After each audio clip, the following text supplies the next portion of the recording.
ভারতের হিন্দুত্ববাদী television channel আজ তক বাংলায় সাক্ষাৎকার দিয়ে অন্তর্বর্তী সরকারের কঠোর সমালোচনা করেছেন বিএনপি নেত্রী রুমিন ফারহানা। বাংলাদেশ বিরোধী প্রচারণা ও গুজব প্রচারে শীর্ষে থাকা এই চ্যানেলে সাক্ষাৎকার দিয়ে সামাজিক যোগাযোগ মাধ্যমে তীব্র সমালোচনার মুখে পড়েছেন তিনি।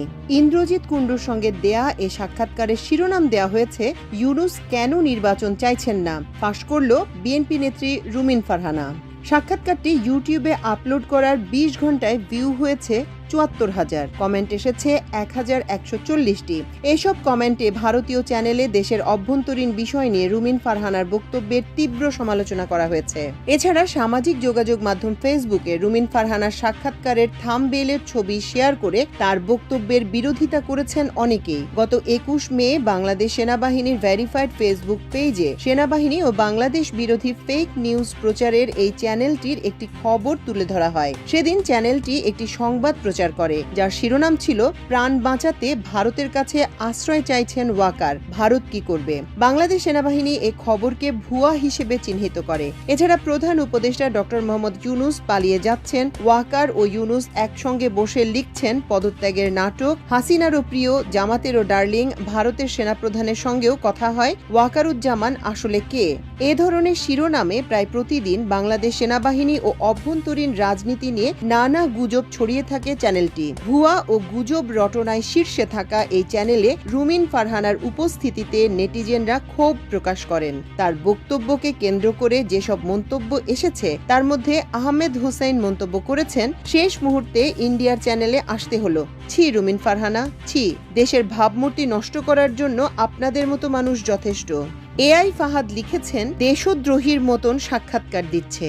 মেহেদী হাসান জয় লিখেছেন, বিএনপি এত দূর এগিয়ে গেছে, বিএনপির অবস্থা আওয়ামী লীগের মতো হতে বেশি দিন লাগবে না। রুমিন ফারহানার সাক্ষাৎকার নিয়ে সোশ্যাল মিডিয়ার অ্যাক্টিভিস্ট শরীফ সাইদুর লিখেছেন, রিপাবলিক বাংলা, আজ তক বাংলা এ জাতীয় ভারতীয় মিডিয়ায় সচরাচর নিঝুম মজুমদারদের দেখা যায়, যেখানে সে ইউনূসকে নিয়ে যাচ্ছে তাই বলে যায়। সকালে দেখি প্লট ভিকারিনী রুমিন ফারহানা আজ তক বাংলায় ইউনূসের মুন্ডুপাত করে এমন সাক্ষাৎকার দিয়েছেন যে শুনলে হৃদয়ে রক্তক্ষরণ হয়, মনে হয় নিঝুম মজুমদার বক্তব্য দিচ্ছেন। একটা মানুষ কতটা নিচে নামতে পারে তার নমুনা হয়ে থাকলো। ইউনূস কি রুমিন আর বিএনপির এতটাই অনিষ্ট করলো যে ভারতীয় মিডিয়ায় গিয়ে এভাবে বলতে হচ্ছে? ভারতীয় উপস্থাপক জিজ্ঞেস করলেন, ইউনূস কি ফেল করলেন? রুমিন বলছেন, শুধু ফেল না, সব বিষয়ে লজ্জাজনক ফেল করেছেন। আর কি উৎসাহ আর কৌতূহল নিয়ে! আহা, মানুষ যখন নিজের বাপ মায়ের দোষ বাড়িয়ে বাড়িয়ে শত্রুর কাছে গিয়ে বলেন, তখন অনেকের সন্দেহ জাগে সে আসলেই সেই বাপ মায়ের। ভারতীয় মিডিয়ায় গিয়ে ভারতীয় ন্যারেটিভকে ৩ গুণ শক্তিশালী করা এসব সাক্ষাৎকার সেরকমই বিষয়। আগস্টের পর থেকে মাহফুজ আনাম ভারতীয় মিডিয়ায় লাগাতার সাক্ষাৎকার দিয়েছেন। অবাক করা ব্যাপার হলো, এই জুলাই অভ্যুত্থানকে, তার প্রকৃত চিত্রকে তুলে ধরে ভারতীয় মিডিয়ার অপপ্রচারকে তুলোধনা করেছেন, যেটা অপ্রত্যাশিত ছিল। কিন্তু তিনি যখন ভারতীয় মিডিয়ায় গিয়েছেন তখন তিনি বাংলাদেশকে ডিফেন্ড করতে কার্পণ্য করেননি।